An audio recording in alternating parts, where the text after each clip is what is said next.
What up? What up? Welcome to the Sneaker History Twitch, YouTube, wherever you're watching us. We've been already having a pretty great conversation. So sorry we're late to the 7:00 start, but this is kind of how live streaming works, right? It's either technical difficulties or people just having a good time talking behind the scenes and forgetting to hit go live. So we're here, got the whole crew with me, a new crew that you might not have seen unless you're in the Sneaker History Discord. But I will toss it around and let everybody do their own introductions. Let's start with Dalton, who I could see next to me on the screen here. How you doing, man? Doing pretty good, man. Just chilling, having a good time talking to y'all. I'm Dalton. What's up, people? Welcome. I'll go next. Let's go next. Go for it. Hey, how's it going, guys? I'm Bradley. I'm pretty new to the Discord last couple of months, and happy to be here and talk about sneakers with you guys. Hell yeah. Hey, I'm Andrew. I'm happy to find people as consumed with sneakers and Star Wars and wrestling as I am. Yeah. Hi. Guys, how's it going? My name's Chris. I like long walks to the fridge and old clothes. What's up, everyone? My name's Julie. I like video games and sneakers. This is the perfect group to be in for both of those. Mario. Shout out to Mario in the chat already. That's a pretty good around the horn intro, because I think it's the thing that I love about the Sneaker History Discord is, one, we rarely talk about anything sneaker history, and two, like, there's as many conversations not about sneakers as there are about sneakers. So yeah, it's the gateway drug to nerddom. It really is, man. It really is. Connector. It's a connector. It's the coolest nerd thing I have. It's like sneakers, sports, and then cars. Probably the three most talked about things. And there was a lot of F1 gossip this week, and new announcements. So I think exactly. we were all pretty lit about that as well. Yeah, that AlphaTauri car is doing it right for me. It is so pretty. Yeah. I think they all look sick. I think they're all amazing. And I've got 3 of probably the most active Golden Girls channel users and contributors here with me too. So, like, who would have thought you would join a sneaker Discord and end up sharing Golden Girls? The question is, where wouldn't you share Golden Girls? I mean, I don't want to be a part of any group that doesn't share Golden Girls. If you don't have a Golden Girls meme Discord thread in yours, I don't want to be a part of it. It's awful. Exactly. What a shudder. Thank you for being a friend, guys. Likewise, right back at you. So the concept of this show, if you've listened to the podcast, is Rockin and Coppin. We kind of just talk about the shoes we rocked recently. The shoes were either cops or looking to cop. I don't know. Anybody want to start us off? I brought a whole bunch of stuff that has nothing to do with those two things that are around me. So we could just jump in with straight up with the other stuff, Sharon. I'm good with that. No, I went like themed. I went it's All-Star weekend in Cleveland. So I pulled out a couple of my favorite Jordans. Well, it was Michael's birthday, obviously, this week that everyone was talking about.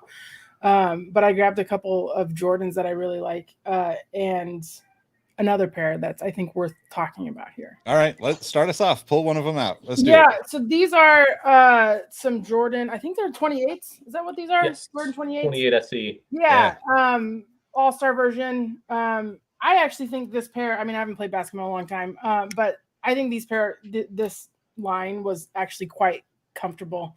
And I think they're cool. And so I brought these out. The most recent ones I got were 35s. Is that what these are? 35s, 34s?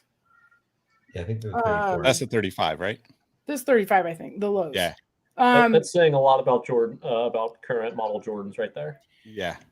These are wildly comfortable. I don't know if you guys have a pair of these, but these are quite nice. So I brought those two, and then, I mean, obviously my favorite All-Star, Stephen Curry, but the Nike SC30s before he, before Whoa. Nike blew the whole relationship over a PowerPoint presentation with Steph, and he went to Under Armour. So they did 4 versions of these this year, or the year that they made these. I think it was these, James Harden, and 2 other people that I do not remember. But they were all really, really cool in all their team colorways before That is everything got pretty crazy. dope.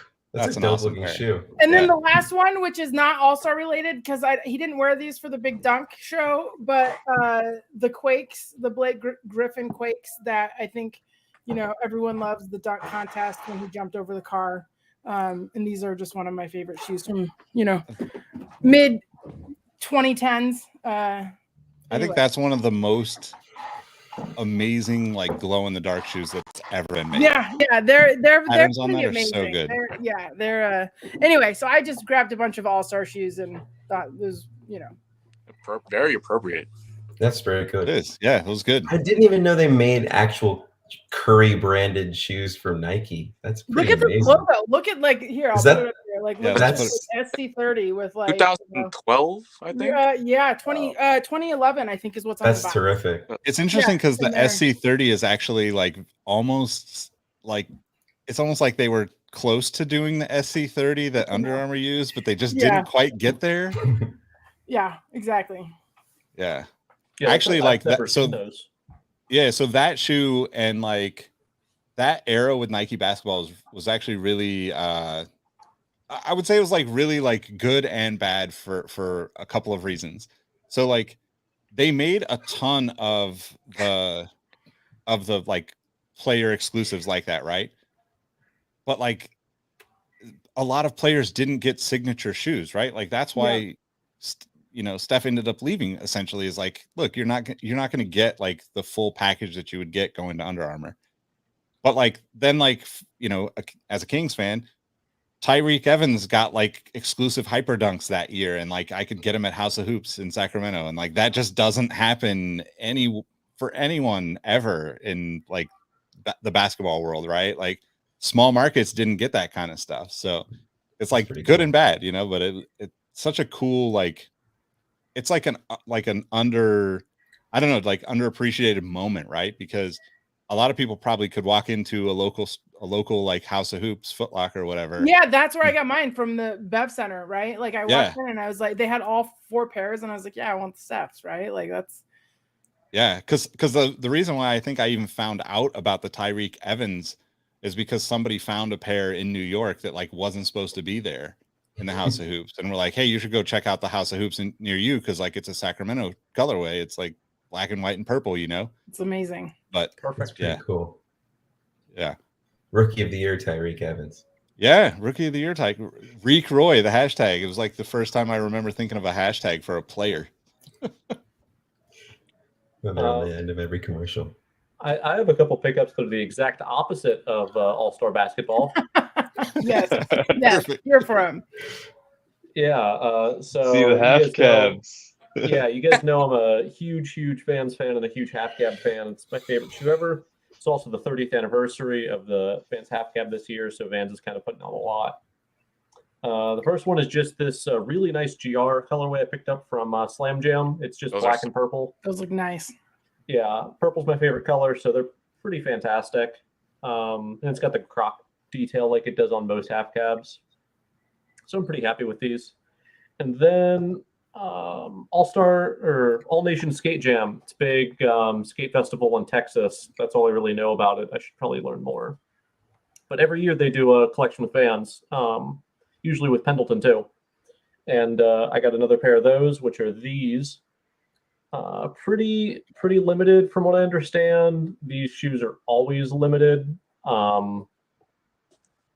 They just don't make very many of them, and I'm super happy with these. The quality's pretty bomb, and that Pendleton print on there is pretty fantastic. That's pretty dope. Quite like it. Yeah, anyone that's a fan of that kind of looks like a radioactive. Is it a wool upper? No. It's mostly suede, and then that's what material is that? That's just a cotton. Okay. Yeah, and then cool feature on the outsole is this big blue stripe right on the forefoot. That's I love pretty it when cool. Vans screws with their outsole. Me Yeah, too. that's usually something only Taka Hayashi used to do, but they seem to be doing it more often. And I'm really happy with it. I love half cabs and Vans, and we'll be buying more this year. So As you should be. Do it. Yeah. Definitely. Yeah, so we'll see what else comes out. I told you before we started recording, but it's like, I don't know why, but half cabs, that little eyelet that's like singled out and on its own, if it's a contrasting color, Right there. yep, if it's a contrasting color, I'm sold. It's almost like doesn't matter what the rest of the shoe looks like. Like that's kind of what I'm like drawn to for some reason. Yep, that It's like color on Mike and the this mini one. swoosh. yeah, yeah, exactly. Yeah. Mini swooshes forever. Yes. Yeah, I don't They care are what really people nice. say. touch. Yeah. Underrated. Yep, put a mini Totally. swoosh on every Air Max 1. It's true. Okay, maybe not all of them. Most of them. All right, who wants to go next? Me. Yeah. Cool. So I've been a kind of a bad person with my wallet lately. So my rocks and my cops are the same. I don't put my shoes on ice like if I don't have to. So they go right to my foot. I'm not gonna say right to piggies because that's weird. But Embarrassed to say it outside of the Discord. it's weird. It doesn't feel good. So I had to do a bit of finagling on these. I had to do some sales and then some trades and to get the capital and raise for these the New Balance 998 in the Kith Spring colorway. I both of the things I'm going to show have a sense of local pride. I'm Northeast guy, so this is New York. And then my cop, I kind of went a little nuts today, but I've been waiting for these ever since they got announced. But and it's kind of my local store, I guess. It's still about 40 minutes away, but it is New Jersey's sort of sneaker boutique. But these are the Packer. Oh shit! Oh, sorry for my language. Those are so nice. The Yeah, Packer, the Packer Forum highs. The materials Wow. on these are just like insane. It's almost like one of the undefeated dunks with all the materials on it. There's tumbled leather. There's hairy suede. There's Those are so. Yeah, but this pack, I actually hit on them this morning on Packer.com, and I had some time today, and I sold a pair of shoes, so I got the navy colorway as well. I'm sorry, I got the red colorway when I drove there, so I have one coming like tomorrow, and then I bought one today. It's kind of cool. Wow. The photo shoot for those was really dope too. It was just like Very the most, simple. like, yeah, So it was like, it just felt so chill, right? It was like, Yeah, I think that's like a fun. That's nice that you pointed that out because I thought it was very like unassuming and just like very easy breezy in the way. It doesn't feel contrived or staged or trying to be snotty. So I was pretty happy when I saw that little book there. yeah, totally. And like, I love when they do like, it was like real, right? It's like there's a dude with a skateboard. That's not a skate shoe. They're not selling it as a skate shoe, but that's life, right? You might be on a bike, you might be on the subway, you might be in a car, you might be on a skateboard, you might be playing basketball in any shoe. Like you don't have to be like, this is a skate shoe. I only skate in the shoe. Like, and I wish more brands would just be aware of like life, like photo shoots as opposed to like very like hyper targeted specific things to be like, this is how it's supposed to be done. Yeah, I but saw that. getting go ahead. fixes the other day. I was like, yo, what the fuck? Wait, say that again? I saw a guy skateboarding in Carmine sixes the other Yeah, day. see? That's kind of crazy. I love that. I want to see him play soccer in Carmine sixes though. Oh, If we're gonna do cross sporting or dodgeball. I've seen photos of people skating in foams, and I'm just like, man, that's gotta be difficult. Oh yeah, there's like no pivot. Like you're in. Yeah. Well, yeah, foams are heavy and they're really stiff unless you're a big dude. And man, I don't know how you would get any board feel or like the control you'd have. Like for your forefoot has to be so down compared to like a normal skate shoe. Like, hey, Yeah. it's badass though. Go do it. It reminds me of who was it that was playing basketball in Timberlands? Oh, shit. Oh, was it Somebody in the Gilbert NBA Arenas? recently, right? Were they York? Was it Gilbert? Probably Gilbert. Yeah. Yeah, he played in Air Max Pluses too. That was, or no, yeah. Right. Nick, Yeah. you'll probably know this name. I brought it up to AJ a while ago. I think it's a Greek guy who played basically strictly in Air Max 90s. Oh, really? You're so I didn't know. uncomfortable to play NBA anything player. in. He played NBA in exclusively Air Max 90s. That's What's crazy. his name?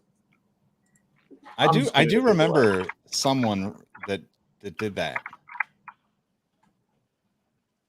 Stavos Cephalosha. Yep. I do remember that.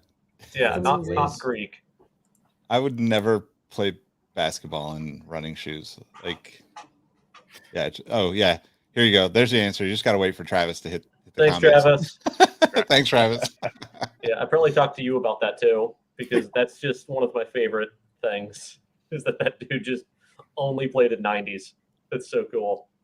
Well, it's crazy because like I wear so many different shoes that I forget about stuff like that because I'm not aside from like maybe skateboarding around the neighborhood a little bit or like taking the dog out for a walk or something. Like I don't really have to think about what I'm wearing, right? Because I'm like just pretty low key and not doing a whole lot. But I did this. If you haven't had a chance to check it out, I did I was a part of an oral history for the Nike Cortez on NPR, which talk about bucket list. Being on an NPR radio show, like let me just like check that off. I'm gonna put that on my resume somehow and be like, yeah, they talked to me. That's why you should hire me from now on. They talk. This Angball life. They talk to me. No, but actually, like the people that were on there, in a part of that, like my friend Miles is like, not probably. He is by far the most like dedicated Nike Cortez collector. Has like probably hundreds of Cortez.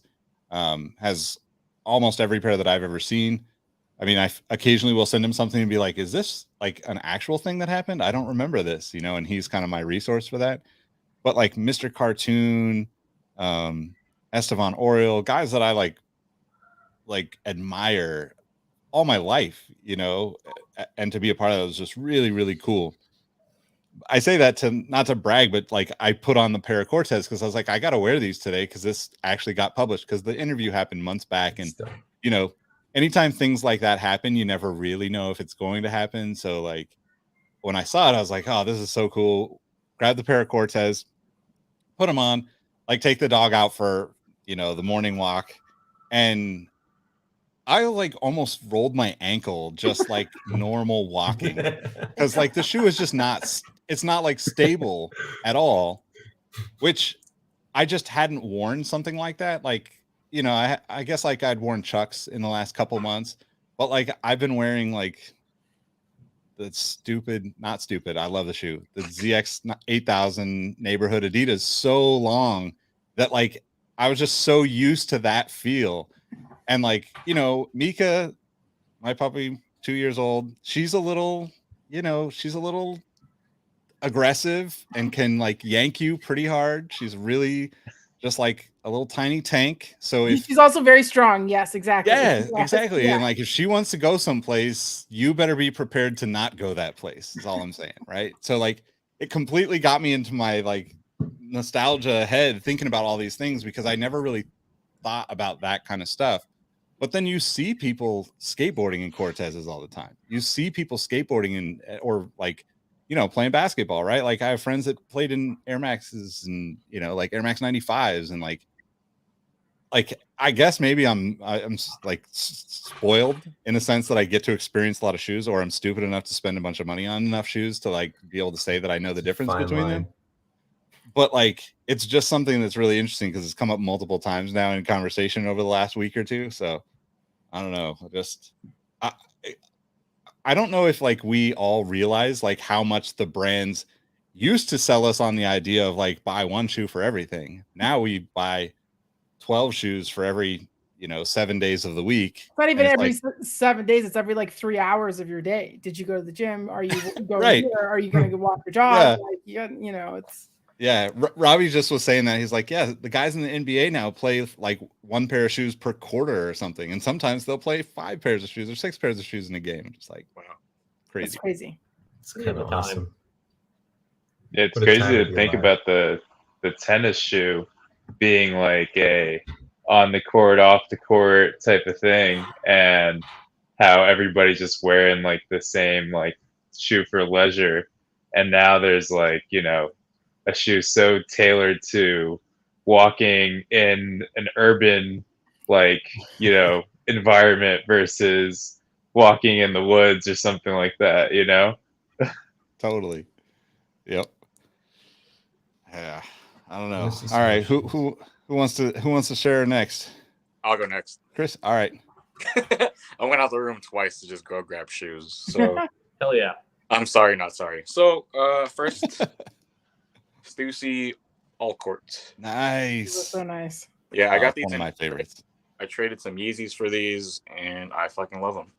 So I always like Stussy's nuances where here, past, present, and future, and then Stussy insole, really cool. Yeah.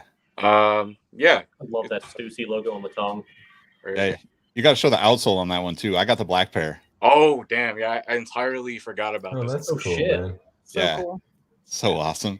Yeah, so it's like such a practical white sneaker with like a snakeskin swoosh, like, and then small details that just make it happen. So yeah, this was awesome. That's- I literally got these at like 12 in the morning this morning. oh, nice. Oh, hell yeah. So yeah, kind of gives it away. Nice. Yep. But yeah, Can't go wrong. Yep. 95. I've had maybe like 5 or 6 pairs in the last 12 years of these. Is it the 2019 or 2020 pair? This is the 2015. Oh, okay. Okay. And they brought back the PSI. Really nice touch. I like that they brought this box back, Yeah, me too. but I wish it was the narrow. I mean, Nike's done a good job at making like a slimmer profile boxes of sneakers, right? Like the Air Max 90s. Oh yeah, the recrafts. Yeah, and they did a good job of like the slim profiles and stuff. So I was a big fan of that. Yeah. So big classic. I'm kind of working on my HOA history of Air Max models. So I'm looking for the Air Max 1 in red and Air Max 180s in the ultramarine color. Nice. But of course, on my terms, I think they're not to say they're bricks necessarily, but they're pretty affordable, right? Yeah. But I want to just pay for like the absolute unheard on some player prices. Yeah. Yeah. They will come. Yep. Osiris D3 OG, then Awesome. 99. What? Nice. These are heavy as shit. There's But tanks, man. They also look like tanks. Yeah, exactly. Yep. I love them. I wouldn't have it any other way. So I'm pretty happy Osiris retroed these. I never had D3s growing up as a kid, but these were fucking awesome. Yeah. Yep. They kind of remind me of like a turtle shell almost. A turtle, Camera. a turtle shell. Yeah, I don't know. What an interesting perspective. Yeah, it's sweet. The evolution of that style shoe into being This- a high fashion shoe is really unexpected with like those London sneakers. That's basically a D3 ripoff. Yeah. It's Yeah. so wild to me. Yeah, it's weird. Like they have the D3 upper and then like a capsule or whatever. Yeah.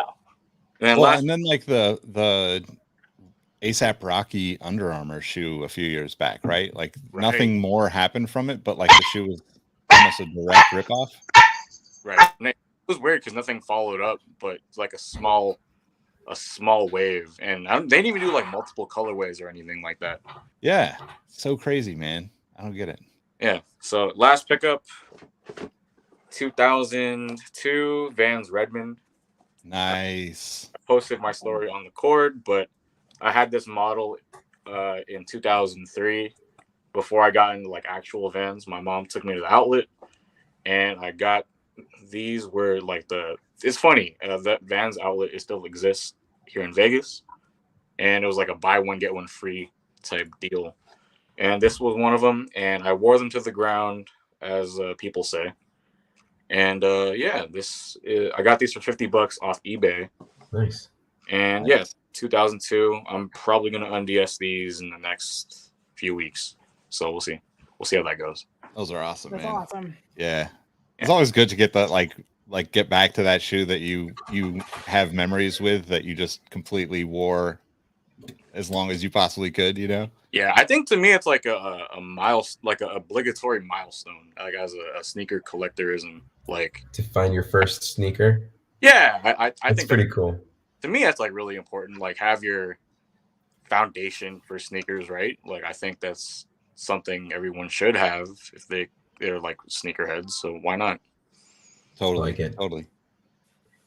Also, can we just talk about Stussy and the font and like how that's actually someone's handwriting? Like, I just wish in my next life I want the gift of having cool handwriting. That's all I want. You can still practice. It's like an art, you know. You create your own next version. I think it's interesting to think how like in the 80s and 90s that hand style and having that identity and thumbprint was like really prevalent. Just in like, hey, I may not do things in hip hop, but I could do graffiti or like have a really cool hand style, and boom, here we are, which is like a really big dying art form in my opinion. Yeah, totally. So before we started recording, we were talking a little bit about just social media and stuff, and we talked a little bit about TikTok, and I said, like, I'm basically like a teenager when it comes to TikTok. Like, I'm on it more than I would like to admit. Like, That's great. sometimes, you know, I'm on it for, I don't want to say hours at a time, but like, you know, You get lost. It's easy. yeah, you know, and next thing you know, you're like, oh, I forgot I was actually just in the bathroom, or I forgot that I, like, you know, started boiling water or something like that. You know, like, life is like passing you by because you're scrolling through TikTok, basically. But I will say that recently I went down a very like related rabbit hole on TikTok of like Please say pens, calligraphy. pens and calligraphy and I will like get lost handwriting. on yes. It's so good. People are YouTube rabbit amazing. holes will it's crazy. Like, yeah. Yeah. I'm wildly jealous of their skills. Yeah, exactly. And it's That's beautiful. I mean, it's really quite something. yeah. They're underappreciated art, to say the least. Yeah. Well, and it's interesting, right? Because we have just, I mean, this is totally off topic of sneakers, but like we have like this you know, this kind of trajectory for what people call street artists, right? Where it's like, cool, if you can do graffiti, maybe you can make a vinyl toy. That's you know, like that's how you make your money. Like, but that's like common, right? Like that's a lot of these guys have to go through, and you know, like the process of being like an artist that goes from graffiti into like drawing more is like, yeah, some of them are going to get to do murals and like that, but like that's not like a lucrative career path compared to like, you know, cool, I made this character or I made this art and then I turned it into something where I can sell 1,000 pieces or 10,000 pieces or whatever it is. Just a weird thing. But look at the future aliens. Like those things are so popular. Yeah. I mean, like the cause stuff, right? Like, I mean, I love all that stuff. Obviously, I have I gotta roll, guys. Sorry, something just came up at home. All good. All good. Bye, Have a guys. good one, man. Later. Yeah, nothing can touch cause companions and bear bricks. Like those two things are like the king of that. Yeah, it seems like it, but it's also like it is an easier entry point for collaborations to happen, right? Like I think Julie and I talked about this a few years ago because she got to work on some very cool bear bricks, in my opinion. But like a big brand or an entity that's massive amounts of people can't, like, they can't say, let's go do some cool graffiti, right? There will be people within the company that might be able to think that, but to sell like a whole company on the idea of doing something like with an artist like a Cause or a Futura or Slick or somebody that has like a very like kind of specific art form, right? It's really interesting because the bear brick is like a cool way of like, oh, this is just a thing that people do as a marketing tool to get their name in front of a very like specific audience, and it gives them credibility in a lot of ways, right? Like, you know, and the way that Metacom set it up to do that, right? Like originally, they don't do this anymore, but like originally it was like, in order to have a bear brick, you had to have like the tiny bear brick, the 100% bear brick first. Then you graduated to the 400%, and then you would eventually get to do 1,000% as long as you were, you know, like somebody they wanted to work with, and it turned out to be successful.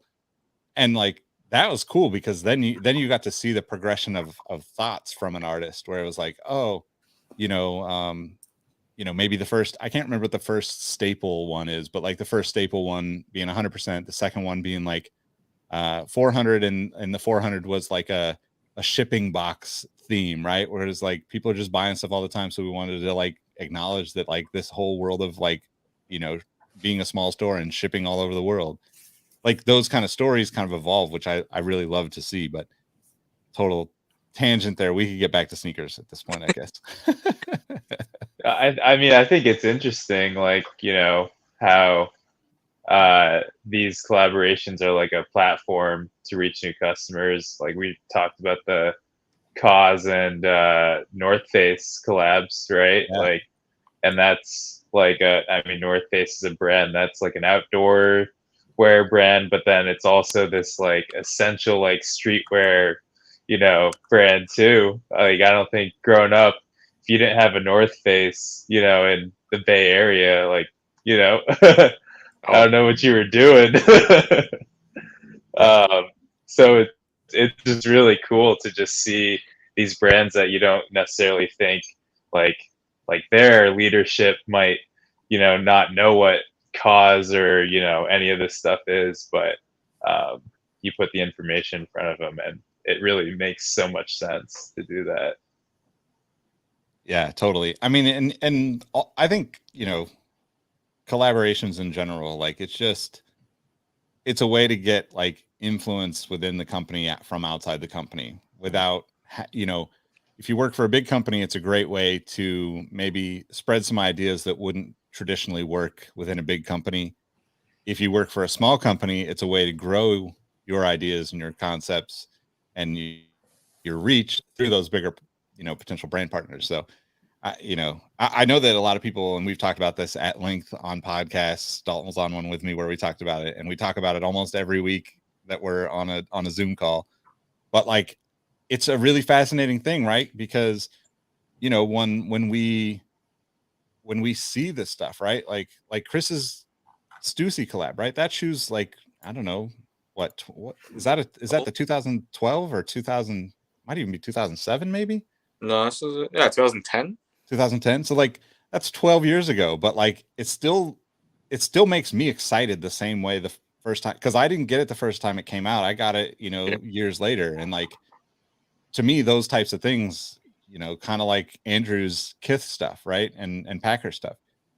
It's like seeing a big brand recognize your local store. Like as sneakerheads, we all kind of see Kith and Packer all the time, but the general public doesn't know, you know, maybe Kith, right? They're kind of like the biggest of the streetwear, you know, fashion side. They got Steve Buscemi modeling for them now. That Yeah, campaign that was amazing. It was beautiful. Yeah. I mean, Kith is obviously massive at this point, right? But like they started doing the same things that a lot of these really small boutiques did, right? Like work with a brand, try to do something that's different than everybody else, and at least in some way or another, right? Whether it's the model that you pick or the way you tell the stories, and just keep going until you're like, you know. What I find about collaborators really interesting is just the evolution of what the major brands are working with. Say like a Jordan brand, for example, like they didn't do collaborations for the longest time.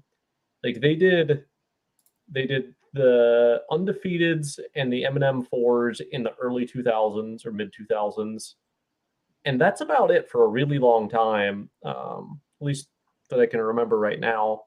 But now it's a really regular thing. Like you have Union, you have Off-White, there was PSNY for a while. Cause did a couple fours, which is still insane. Levi's. What was Yeah. that?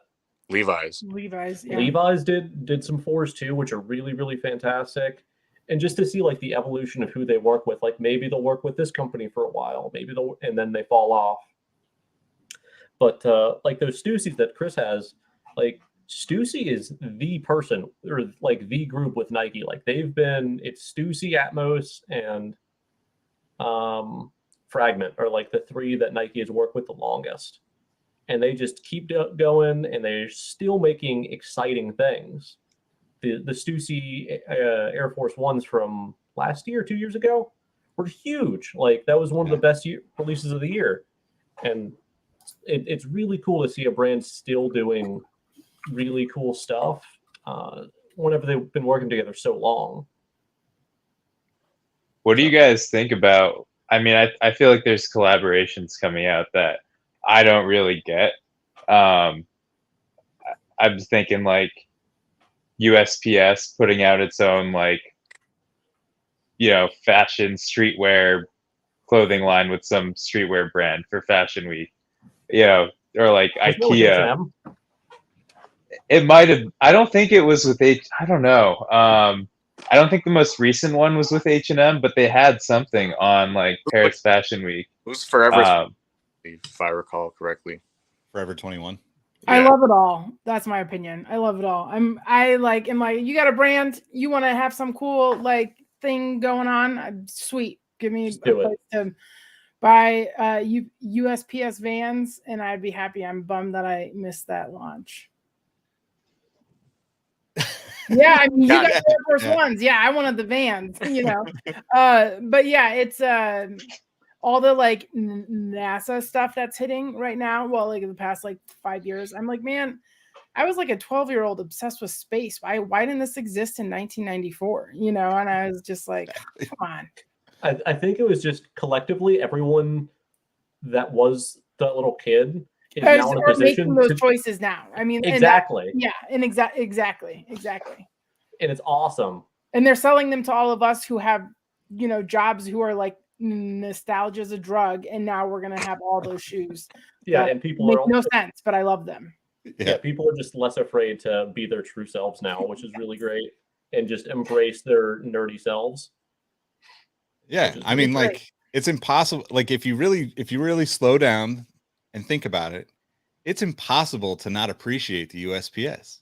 Like if you can't appreciate that you can take like 50 cents or $1 and send something from Sacramento to Pittsburgh or Vegas or Nebraska or Seattle, like that's nuts. I am pissed my delivery person did not pick up the mail that I put in my mail for pick today. But otherwise, yeah, it is like hey, let's cut him some slack. System that is like, it's efficient, it's incredibly affordable. I mean, it's really quite nuts. I forget who I was talking about, but I was literally talking about that like within the last few weeks, and I was like, just think about that. Could you convince any one of your friends to take a letter across the country for under $1? For 59 cents, right? Isn't that how much it costs? It's like crazy. Yeah. It's crazy town. It's wild. It's not to bring politics into it, but I remember it was a couple of years ago, people wanted to like stop or ban the postal service or whatever. Yeah, they wanted Amazon to take over the postal service. Yeah, and like really think about that. Like, yeah, people got to get their stuff. Like people have medicine, they got to get prescriptions, sneakers. Yeah, like just as important as the first one. Something a lot of people don't realize is that FedEx and UPS actually do a lot of business with the USPS for their final leg service. So if you're like in a really rural area, UPS and FedEx aren't going to bother going back there. They're going to pay the post office $10. It's like, hey, you finish this off, you take it there. Yep. Because they're already going there every day, right? Exactly. Like, that's the crazy thing. Except for my mailbox in front of my house. Today was not the day they wanted to go there, but that's fine. They're like, sorry, Julie, not today. Yeah, they're like, you don't need to send that baseball card to your friend in Los Angeles. You don't have to do that. That's, Yeah. Not today. Well, so I have a question, Bradley, because that made me think, coming back to Sacramento, I live in the suburbs. Not something I would have ever thought would happen to me in my lifetime. But life happens. You end up in the suburbs. You go to Costco regularly. Costco's a magical place. It is. It's like it's terrible and wonderful and all of those things all wrapped up into one. And you can buy a Kirkland Signature Series sweatshirt, right? And like I see that and I'm like, there's no way I could wear that shirt. Yes, there sweatshirt. is. 100% you can. But yeah, like my girlfriend Cam, if you're listening, watching, she's like, I would wear one. Yeah, let's look at them, you know, like, and like to your question, right? I think that's the interesting thing. Like we're all so like, as much as like we're like heavy into like fashion, streetwear, sneakers, all these like very like maybe niche things and very specific things. We're like, oh, I found this and it's the coolest thing, but it's only cool to like 150 people, right? Like there's like millions of people out there that have no idea what it is and why it's important to you. But at the same time, everybody else is like doing the same thing where the you know, kind of the opposite, where it's like, oh, I just really like everything, right? Like everything that I like can now become a wearable or collectible thing, no matter what it is. You know, it's like, I'm sure like, you know, like I'm thinking about like if I was like the experience of like working in like restaurants or something, right? I worked at Chili's and a bunch of different other restaurants throughout my life. Like I would never want to wear like a Chili's t-shirt, but like, you know, if I would totally buy one. But if it was like 11:30 or 12 o'clock and I was going out to the bar with friends from work, I'd be wearing a Chili's shirt anyway. So why not? I've been to Chili's over 100 times in my life, and I would totally buy a Chili's sweatshirt or something. Oh man, speaking of things I would wear that I probably should not admit to on a live stream to whoever watches this, Taco Bell right now has the greatest uniforms of any company. Like I don't want to work at a Taco Bell, but I love Taco Bell, and I would literally get a job just to get like 4 or 5 free shirts. Wait, what do their shirts look like? I have they're not like multicolored like logos, and like just whoever does their like team apparel stuff is like they should start their own streetwear brand. Well, they have their own like merch and stuff. Yeah, but yeah, I've got a burrito blanket. Yeah, I don't know how available their merch is, right? Like as far as their shirts and stuff. I mean, you can go get like married at the Taco Bell experience in Palm Springs these days, but like, you know, as far as a shirt goes, where can you buy it? Can you buy it right now? I don't think you can buy it. I don't think you can either. Maybe someone's selling one on eBay. That's amazing. That probably would be true. I mean, I used to work at Apple retail long ago, right? And you'd get every season you'd get shirts, and there's people would just ask you if they could have your shirt, and you're like, well, I gotta wear it. I work here. Excuse me. You know, like. You know what, Nick? I'm not gonna lie. I really like those In-N-Out mesh trucker hats. See? Yeah. I really like. They don't sell them like to the public, and they do sell merch, right? Like they do have a line, sell merch. Yeah, it's not some fucking reason. I can't put my pardon my French, but I just really like that hat. Yeah. And I feel like that's like, I don't know. Sometimes I feel like with streetwear, sneakers, we can kind of get in our own heads a little too much about, you know, what's cool. And I know it's like, it's really cool for us to learn about like the history and how like these individual pieces fit in within a subculture. But also like we all do these, like we buy these things and we talk about them just because we like them, you know? Like at the end of the day, like somebody who's walking into like, I don't know, one of these resale stores like around two and just looking at a shoe and being like, I really like that, you know? They may not know the significance or, you know, whatever behind it or why it's cool, but I feel like that's something definitely to be recognized. Like Nick, when you talk about your girlfriend liking a Kirkland, you know, shirt, and I would totally rock one too. But it's just like, yeah, that's sometimes I feel like we think too much, like too hard about these things, take it too seriously. Totally, and that's why like I I mean, I am like, in terms of like the internet's definition of a sneakerhead, I am totally the worst person on the planet. Like, I just bought those. I bought 2 more pairs of Adidas ZX 8000 neighborhood. Like, I have 4 pairs now, 2 whites, 2 blacks, and like I wear the black pair. No joke, like 6 out of 7 days, if not, if not more. Right? Cam. Cam, I will wear that same sweater for sure. Right there. We need gotta a just go check we and need a see if the sneaker Omaha one history has Kirkland it, collab. That's what we know. need, right? Make it happen. Hell yeah. How do we do that? No, it's Guys, it- like I 4 mean, and years ago, I almost got a lip tattoo of Kirkland. My friend was like, "I'll pay for it. You just gotta go get it." I was real close. I had to get backed off of that ledge.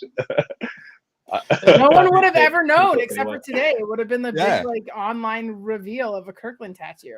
Yeah. Somebody's got to have one. Like somebody's got. I mean, maybe not a lip tattoo. I but- mean, just imagine revealing like that tattoo on a TikTok. You'd go viral instantly. yeah.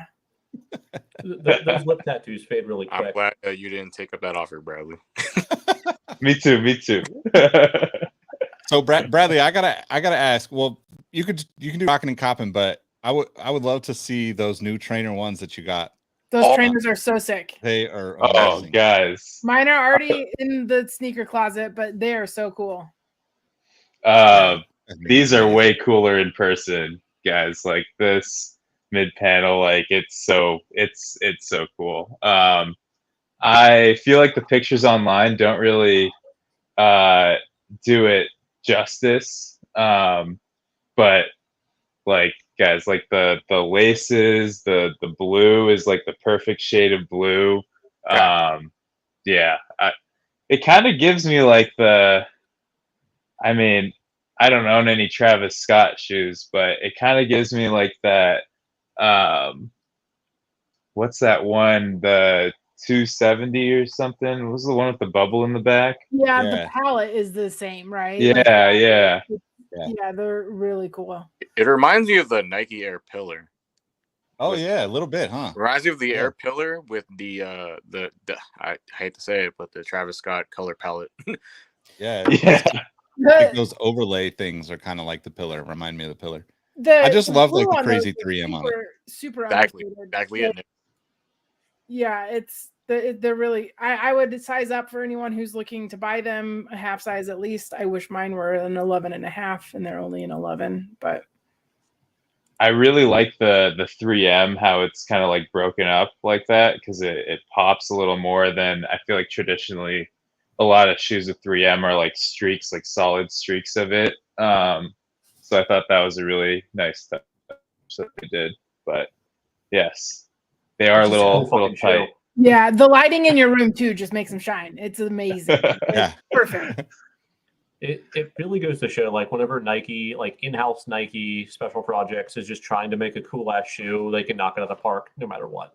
Like, if they want to, they can fucking do it. Yeah, and Really that's goes to what's show. crazy is you could really tell, like, I mean, this is gonna be like the 100th time that I've shit on the Panda Dunk, but like, you know, it's really like night and day, like what they can sell, and the amount of effort that they know they have to put into something. So, anyways, Did the other oh, did the go other ahead. colorway of that come out yet? Or is it just that colorway that's come out so far? Because there's like a grayish blue one too, right? I remember like a gray silver one coming. Yeah, I Yo, haven't. what I mean, what I is didn't this see Air it. Trainer one called? Like Which one? what's the name of that Air Trainer one? Like I think it's just like the Trainer One SP or something like that. Oh, okay. It's not like an actual name. It's like just like a couple letters after it's like SP or something similar. Yeah, like QSSP, something like yeah, that. I can look. Yeah. But yeah, like the fervor around just like something that is like so far that's been one of the more, not one of the most hyped shoes this year, but a shoe I've seen a lot of people talk about and are all buying and are all wearing. Like people on Twitter, a couple friends of mine on Instagram, a couple people on Discord, like a lot of people I know have gotten that shoe and they're all stoked with it. So that's great to see. Just like an inline Nike SP thing still hit like that. I'm glad Nike's found a way to kind of get really contemporary with the Air Trainer 1. Yeah. Air Trainer is like a really great sneaker, but it's very how do I put this? It's not necessarily bland. There's just not a lot going on the shoe. Mm-hmm. Yeah, it's interesting how many times they've tried to do things with the trainers line, and like I feel like they do a really good job every time, but nothing like it's all like very like specific where it's like, okay, in 2009 we're going to make this version of the Trainer 1 and it's going to run for like 12 months and then we're going to it's going to disappear. And then we're going to come out with one in like 2015 or 2016 and then we're going to do one in 2022, and like each time it's really good, and each time I want like to see like a little bit more, like expand on it, like if that colorway did so well, like, and we're talking about it, like they should be able to go, okay, cool, like people love this, let's do like either like a handful of more colorways or maybe even make variants of it, like make different straps and stuff like that. I thought the Saquons that they released earlier this year were pretty amazing. And were those Trainer 3s or were those Trainer 1? I think they were the ones, right? 3s? I thought they were 3s. Yeah. What shoe? Or I don't know. Right. But like I think I thought those were fairly popular in the sense of like people gobbled those up. But yeah, I mean, I think to Nick's point, like put out a whole line, right? We're all waiting for cool shoes to come back. I mean, I think that like with different fashion styles becoming more like popular now, like the whole like utility kind of look, or outdoor wear. Yeah, Gorp Core, like Arc'teryx being like the new Gucci or whatever. And Nike's always done like a really good job with creating or like updating models to be more like utility focused or like tech looking. A lot of their ACG stuff is awesome, right? Even when they did the updated Air Force like highs and stuff, like I thought those are super cool. Yeah. I just feel like there's so much that they've got, like the Nike Lab stuff that's like super cool. Yeah, it's interesting because like I think we've talked a little bit about, or Dalton and I have talked about it, but like the Nike Lab stuff and like the Nike ACG stuff and like the connection with Acronym and Errolson being a part of that internally is like to like the collaboration conversation, right? It's proof that like the right people will always make a difference at a brand. Like even if it's a temporary partnership and it's like, okay, cool, Errolson is going to come be a part of Nike ACG or Nike Lab for, a year, 2, 3 years, whatever it is. But like you can see the like expansion of the mindset for all of those people that worked on it. And like that shoe, I think, is a result of that, right? It's like it's just outside of the comfort zone of like the traditionalists that want like the Trainer 1 in its like original form, and like it's just enough of like on trend and like pushing just to, it's not like it's crazy, but like take away the 3M and it doesn't look that crazy, right? But then once you get the 3M, you get the strap, it's like, oh wow, this looks like something that should have been an Arc'teryx collab or a Stone Island collab or something, Yeah, it's really great to see. Like you can really see the ACG apparel, like even today, take the cues of it. Like look at the ACG Smith Summit pants. Like those are such great design. Like I really, really want a pair of those because they're so good. And it definitely has that technical. It's not quite tech wear. Like it's not quite far enough in any direction, but everyone that likes those aesthetics, like that is into tech wear, that's into the Gorp Core shit, they all can converge on this and get it. And that's what Nike really does well, where it's like it's just a really great design that appeals to a couple different niche fashion styles right now. And they're really good at figuring out what's going to be popular soon. Like Nike is always on it, like right whenever it's kicking off. You know, we talked about the media for upcoming releases. It's always like a single aesthetic. See like a hiking kind of outfit, right?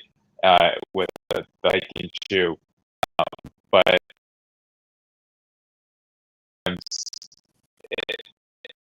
and I feel like with the gore stuff, you can really do that, and because it just seems so effortless, almost. You can have these loud colors, and you can really just wear what you see people on Instagram who are able to make it look so good, even when it seems like it's clashing. I wish we saw more of that. Yeah, one of the best accounts for that is this French DJ called Techie Latex, Tekilatex. That dude's super fucking cool. I recommend following him. He posts amazing outfits. Dude, I gotta see more of your guys' fits. I feel like we always do what did you wear today, but I never get to see anything but the shoes. It was really cool this week's top 10 to see all you guys like pieces and stuff, like clothing pieces. I'll post one tomorrow because I've got an outfit I want to wear tomorrow. I'm going to a car show. Yeah, I throw full fit pics like once every. I was going a while or posting those for a while, and then I stopped. I'm not wearing anything other than sweatpants. It's 2022. Are you guys actually like putting on? I know. I was thinking the same thing. I right? barely I'm leave like, the house. shit, I'm not going out of my house. I put on a clean shirt just for this show. Right? Yeah. This is what I wore to Taco Bell before I got here. So this was just the first. I'm just gonna need to go get Taco Bell after we're done here. This is what it's, and it's, The real question is, where is Mexican pizza? They said they were gonna bring it back. They said they were gonna bring it back, and nowhere to be found. I haven't seen it yet. I know I saw like March in somebody's blog post a while back, but I don't trust any of the Taco Bell predictions because it's on the website. It is? It's on the website. Oh, but it's nowhere to be found. Well, I mean, I guess I know where I'm going after we're done. Yeah, same. Like, there's a Taco Bell by my work, and right around lunchtime, my coworker hit me up and be like, "Yo, let's go get Taco Bell," and I'll just scour just the menu, and I'm like, "It's not there," and I don't feel obliged to ask employees and be like, "Where's the Mexican pizza?" And they'll just be like, "I don't fucking know. I just work at the bottom of the chain." Guys, it pains me to hear you guys want to go to Taco Bell when y'all live in places that have Mexican food. Because here in Seattle, we do not have Mexican food, and it pains me. Taco Bell is its own category of food. Yeah, it doesn't truly fall under like the Mexican food category for me. It's definitely not Mexican food. Yeah, that's fair. And Julie knows, and Cam, I saw Cam in the chat. Like I would literally eat burritos 2 or 3 meals a day if I didn't have other humans in my life. It's the perfect food, Yeah, it is. Also, going back to TikTok, I just watch how to do things cheaper and quicker and more air efficiently. fryer and so. I mean, I was just gonna say shout out to the cheesy or whatever they're called, cheesy fiesta potatoes that are back, because I know you and I and Cam talked a lot about it in like 2018. So here we are. We're we can go get those nowadays. So it's a good day. Yeah. As long as they never get rid of the cheesy gordita crunch, I'm happy. I do like the cheesy gordita crunch. I had that. Yeah, that's my favorite item there, no doubt. Yeah. Bradley's like, no. Disappointment. Chili's a bust for Bradley. That's it. Yeah. That's true. That's true. The Chili's, the Panda Express, that's me right there. Oh, so man, I guess I gotta get off my high horse and realize that Taco Bell's its own lane too. Did you pick up anything else, or do you want to share anything that you wore recently, Bradley? Dude, check out these. That's what I'm wearing right now. Oh my My God, Nice. favorite Slippers. slides, the Riri's. Nice. Had these for a while now, and congratulations to ASAP Rocky and Rihanna for having that baby on the way. Got these finally. Very, very happy about this. so Um, Welcome to the I club. feel like seeing you guys wear them like every day is just like I had to. Let's see. I Quit playing, bro. I got these Carhoos. The Very nice. Those are this awesome. is like a new colorway that just came out. They're actually, if you buy them on their website, they're donating a good portion of the proceeds to planting trees and stuff, and you can kind of get like the geolocation of your tree, I guess. Kind of cool. But I just thought that the mint color was really, really nice, and the lining is mint as well. But I've been loving Carhoos recently, and as you guys know, I'm posting a lot of those. Got one more here. Air Max 90 Lemon Yeah. Drop. those look so nice. Yeah, I'll give you guys a close up. These are awesome. They were like a Europe drop, I think. So luckily I was able to find a 12.5 on Goat. But this is just I'm so excited to wear this in the summer. Like, come on. That's a beautiful colorway. We were talking about like GRs like getting better and better, and man, that's definitely an example for me. Totally. And yeah, I mean that's wait, hold on, guys. All right, I got two more. That's it. The feature Saucony's Shadow 6000, like, come on, the details on this thing, like the like it's like a poker chip. They're so good. That whole line, that whole Yeah. collab was so great. The materials on this are so great, like the horsehair, and the little velvet kind of like reminding you of the like a poker table. Get the hairy suede on the back. Even like these laces are really cool. And they say "Lucky You" on the inside. But yeah, this is that definitely heel like tab? one of my favorites. Is that heel What's tab that? reflective too? Like the little heel clip? Yeah, is that reflective? No, it's suede and then leather. So Okay, it's suede on the just bottom. It's just kind of shiny. Yeah, just kind of shiny. Okay. The Saucony's embroidered in the green. I just feel like this is such a high quality like sneaker, and all like these Saucony collabs are just super high quality. I forget, I saw a pair today, like a black and gray pair, that the details just look amazing. So I feel like Saucony's been doing a lot recently, and they should be definitely getting more attention.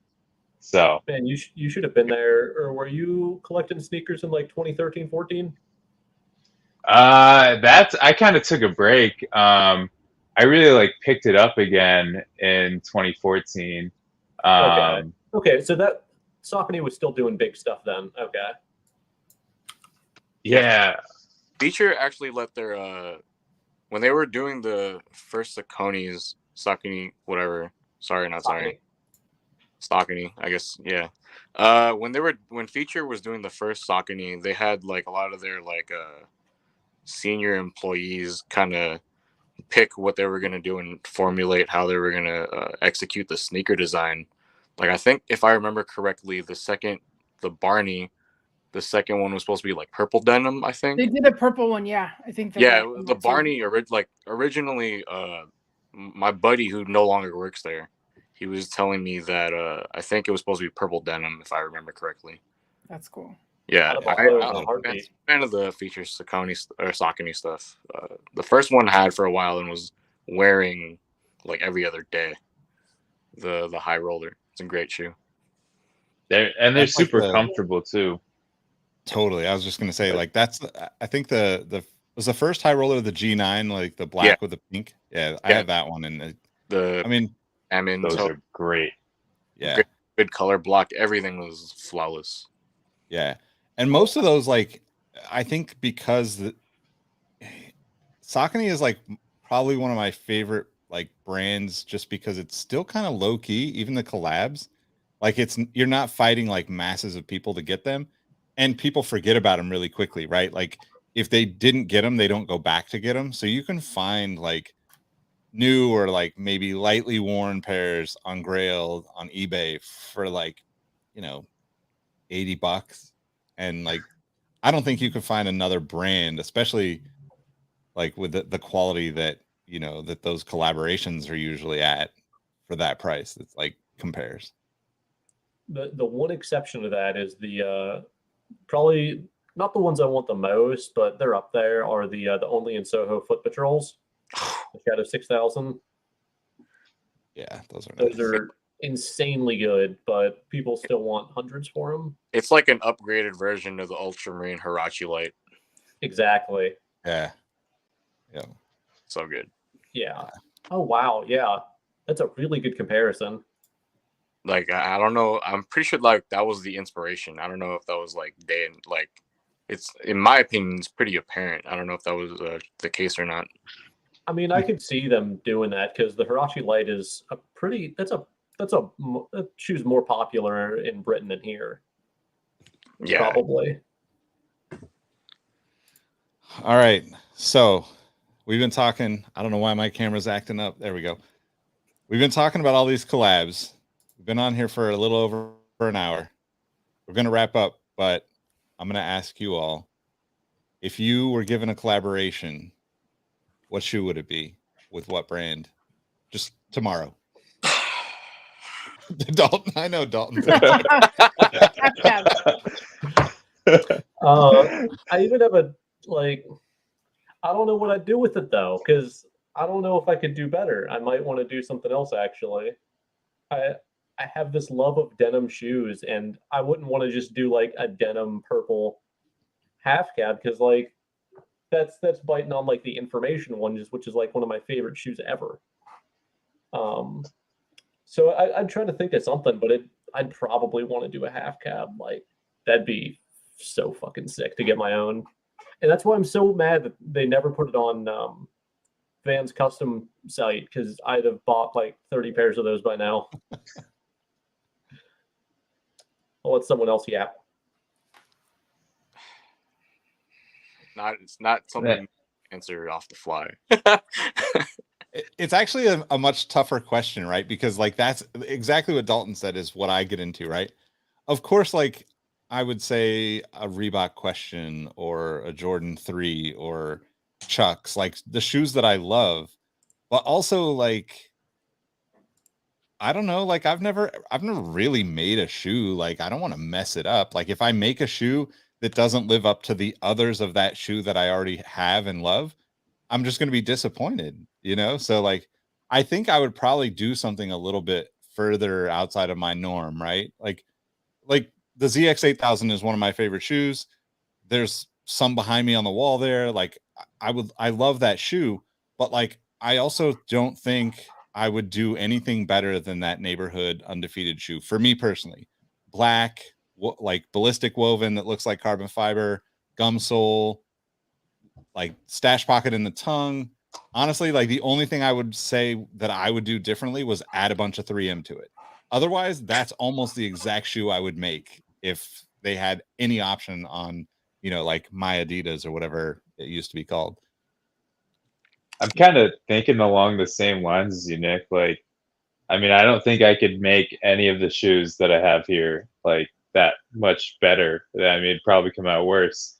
But I've been running a lot recently, and shout out Sneaker History Run Club. But I would do like a Brooks shoe, you know, like something that'd that be I'd cool. actually like I actually run in Brooks, and they're so fucking ugly. Like Are you a God, glycerin man? yeah, I am a glycerin fan. Yep. But that One. shoe is it's just so ugly. I just had to find the least offensive, you know, version that I could wear. And I mean, it makes sense, right? Like, you know, we think about shoes as like a piece of fashion, right?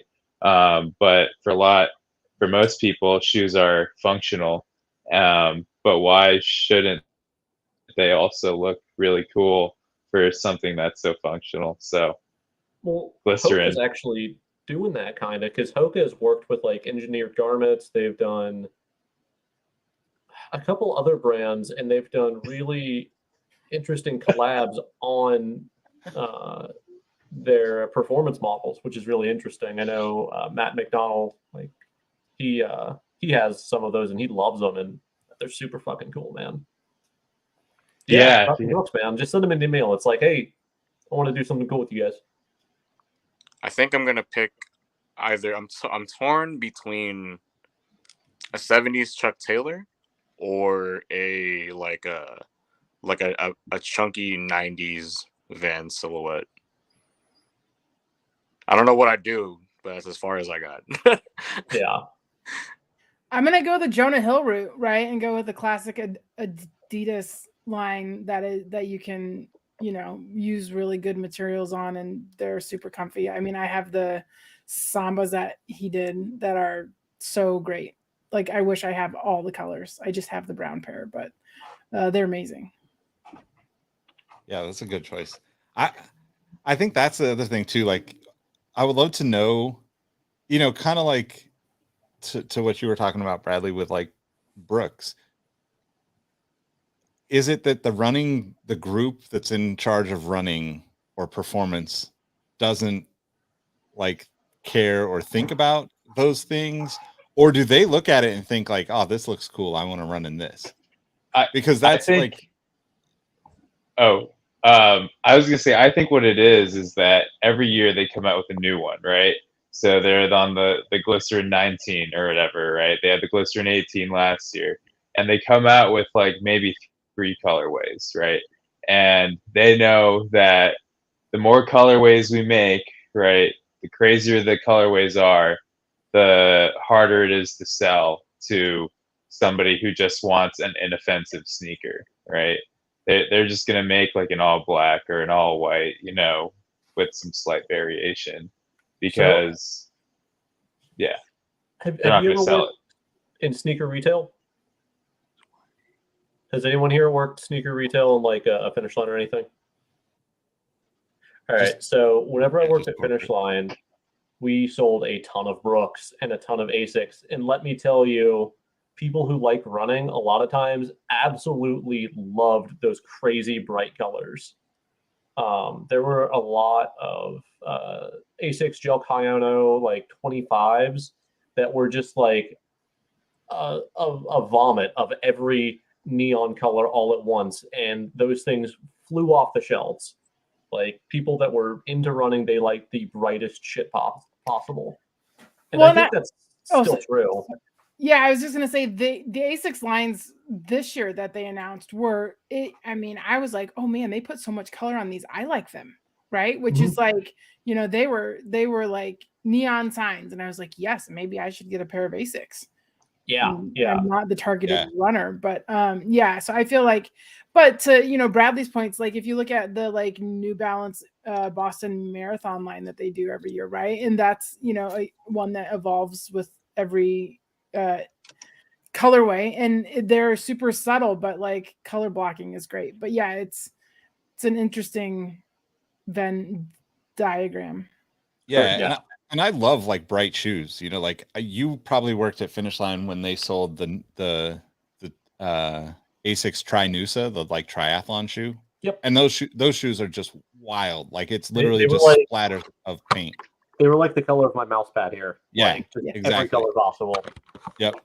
And I think that's the interesting thing, right? It's not just necessarily like performance running versus not, although Joe had a great point, so you don't get hit by cars. But like even like Julie's example with Adidas and Jonah Hill, right? Jonah Hill, yeah. Like I have a pair, I can't reach them, but I have a pair of like regular old Sambas that I wear once in a while, and they're terrible, right? Like they're classic to me, so it's like, you know, it's like a Jordan 1, right? It doesn't really matter. It's classic. You wear it, it's going to be uncomfortable, but the materials on it are not that great. It's just a shoe that I have, and like it's okay. It gets the job done. Like, you know, it's like what we were talking about earlier. Like sometimes you just wear the shoe, and like it just does what you need it to do. It does like it's not. But like that also means that like there are people at Adidas or, you know, wherever, whatever company, I'm just using Adidas as an example because you talked about the Jonah Hills, that you can take an absolutely normal shoe and give it great materials, great colors, and transform it into something that people actually like really feel passionate about. And I think that's just really interesting because like I feel like this is like maybe too uppity of an opinion, but like if somebody likes a Samba and just wants the regular color Samba, why can't they just get like the regular color Samba in good materials? You know, like just because a person is not like a diehard sneakerhead doesn't mean they shouldn't be able to buy an $80 shoe that's made out of good materials. Or maybe they pay a little extra. They pay 100 for it. They get like a white and black Samba or a black and white Samba, and it's made out of nicer materials. You know, like I think we have this weird like in between space where it's like the brands treat, and you know, maybe this is partly to the retailers, right? Because they determine a lot of those, like, you know, to Dalton's point about what sells, like they determine what those buys are in such large quantities. Foot Locker says we're going to buy, you know, 200,000 superstars over the course of 18 months. And Adidas is like, cool, we're going to make 200,000 superstars for you then. But like, just because somebody's like not diehard into sneakers doesn't mean they shouldn't be able to get like your average colorway of a classic shoe in like decent materials. And I think there's this weird like missing piece in the market right now of like, you know, the idea of like the person that I think of that would buy a Samba, for instance, is just kind of like your average person that was probably either played soccer in them at some point or, you know, likes the look of a slimmer kind of, you know, more sleek design. And that's kind of weird that they wouldn't have the option to get like a nicer kind of like normal looking, I'll quote, you know, air quote, normal looking shoe. But Nick, don't you think like that there are brands that maybe aren't traditional like sneaker brands that we think about that do play in that space though, like common projects, alternatives, greats or Koyos or something, right? Yeah, totally. Allen Edmonds or, you know, stuff like that. That, I mean, they're basic, you know, looking sneakers, but just like high quality materials. I think, well, with sneakers, I think there's a lot of brand loyalty, even for people that aren't into sneakers. They're like, the amount of people I've met that just like, I only wear Vans or I only wear Adidas, and they have like 2 or 3 models that they only go for. Yeah, is pretty high. And I think a lot of them are unwilling to go to these brands. Like, why would I get that? It doesn't say Adidas on it, or it doesn't have 3 stripes on it. Which I get both sides of it. Like the grades and the common projects have always been curious to me, but like I don't want something that looks like a Stan Smith. I want a Stan Smith, and I want it to have a thin tongue, and I want it to look like an old school Stan Smith. Yeah, that's an interesting point. And I do think that, you know, like I think there is definitely a more generic looking shoe shopper, right? Like, you know, like it's not a dig in any way because I actually really like the brand, but like Allbirds is a great example. Like the shoes are very simple. Like they don't have like something that like most people are not going to recognize that shoe and be like, oh, it's an Allbirds shoe, right? Because the design is like very similar to a lot of environmentally focused brands. Like there's a lot of brands that are coming out now that are like trying to create that simple shoe that's like not a Vans shoe, but like not a like high-tech running shoe, but also sustainable, or, you know, like, and I think those are like, they're kind of in that conversation too, right? But like to Dalton's point, if somebody has that brand loyalty and they're like, oh, I have a little bit of nostalgia for the Three Stripes because I remember them as a kid, I'm just like that. And I could be totally off because, like, honestly, like my pair of Sambas is, 5 or 6 years old at this point. But like, I just don't ever remember seeing like those average pairs of shoes. And I would say this for every brand. Like, I don't ever remember seeing like normal, like Air Force Ones sitting on the shelf when you walk into a Foot Locker and think, wow, these are great quality, right? And I wonder if ever like there's thoughts of that for people at the brands to like, you might get people to buy more shoes or to be more actively advocating the brand if you had the better materials on a shoe like that. I don't know. I'm with you, Joe. By the way, I'm with you. Joe said, if you're wearing Allbirds, you don't care about shoes. Yep. I also have a strong distaste for the Allbirds. I am anti Allbirds because tech bros are pro Allbirds, and I don't like tech bros. Is it the advertising? Is it that they targeted all of us? And where does the hate stem from? The people that's that a good them. one. I mean, this is a good analogy, right? Joe says Allbirds are the symbol of this day and age. Hashtag unpopular sneaker opinion. I mean, and like to that point, like that's why like I love this community that we have, because I know for a fact that Gregatron is like a crazy Simple Shoes fan. So like, Yeah. I don't know, and I wasn't like Allbirds is like the like they're the top of the hierarchy when it comes to those types of shoes because they're the most talked about and the most worn, maybe, I don't know, but like there are a lot of brands that are doing similar things to them, maybe not collaborating with Adidas because that was obviously a pretty crazy thing to see, but yeah. Jade's friend broke up with Greg. Oh man, brutal. I mean, don't get me wrong. The Allbirds, like, Adidas stuff is great, and I love that they're pushing like this sustainable sneaker and everything that they're doing in terms of how do we make a shoe out of a material that is grown from plants, or how do we make it recyclable or fully recyclable. I think that's all like really great stuff, especially for like a shoe that's being like a mass market shoe, right? But the design, man, like the lack of storytelling, it's just the lack of design. It's just, I mean, for people like us who are so into sneakers and like that entire aspect of it, it's kind of the opposite of what we would want to see.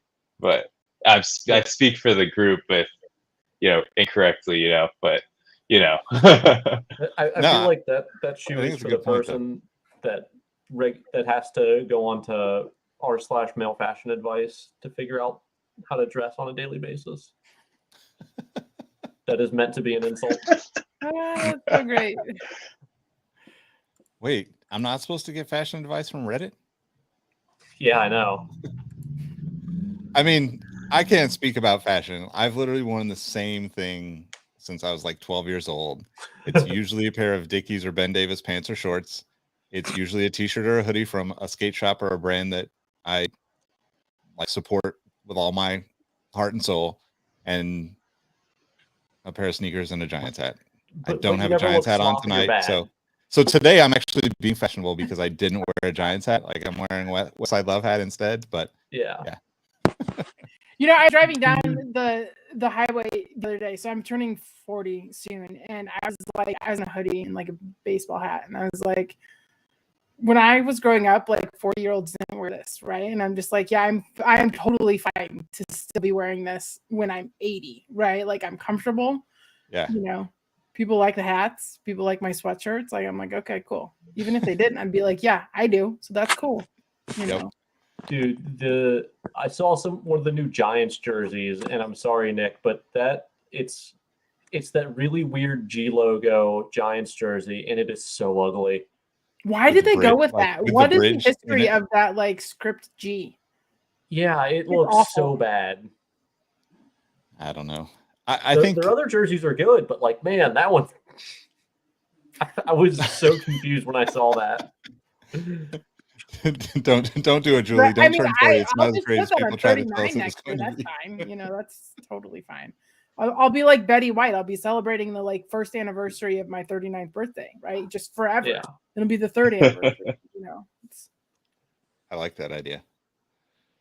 It turns out I was also wrong about how old I was for like the last month. I thought I was 28. I'm actually 27. sometimes math is hard, and like you're like, wait, what? Huh?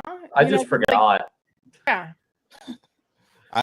I've been messing it up for years, and honestly, I watched the first episode of Mrs. Maisel last night, and you know, there's a scene in there about birthdays and changing kids' birthdays. So who knows when our birthdays actually were, right? Actually, Like we're right. parents, grandparents, they might just conveniently change the dates and years just to fit their schedule. Like, you know, My 57-year-old mom had to call her mom, who is 87, to figure out how old she was because she couldn't remember that day. She was like, "Was I actually born in 1964 or what? What's going on?" She was freaking out that day. It was so funny. yeah, I'm terrible with birthdays, so I don't know. They sneak It up on happens. us. You know. Yeah, totally. All right, well, you guys want to let everybody know how they can find you? Sure, yeah. Follow me at Instagram at sneaker_Saiyan. That is sneaker_Saiyan, just like a Dragon Ball Saiyan. Goku wins all fights. Goku would beat Superman. Nope, we're not doing Yep. this right. Not in the outro. We're not doing it. I will fight you in Discord, Dalton. All right, someone else go ahead. Yeah, you can find me _Juliewood on Instagram, and on Twitter and Twitch. It's just Juliewood. So no underscore. So I haven't streamed in a long time though. I should get back on that. It's fun. Cool. You can find me on IG at Chris Hella Goes. Pretty uniform handle on everything: Twitter, Twitch, Instagram, etc. All that fun stuff. Chris spelled with a K. Chris with a K. Yes. You can find me on Discord. This really cool sneaker Discord might be in the link of Sneaker History Podcast. Yeah, I'll see you guys there.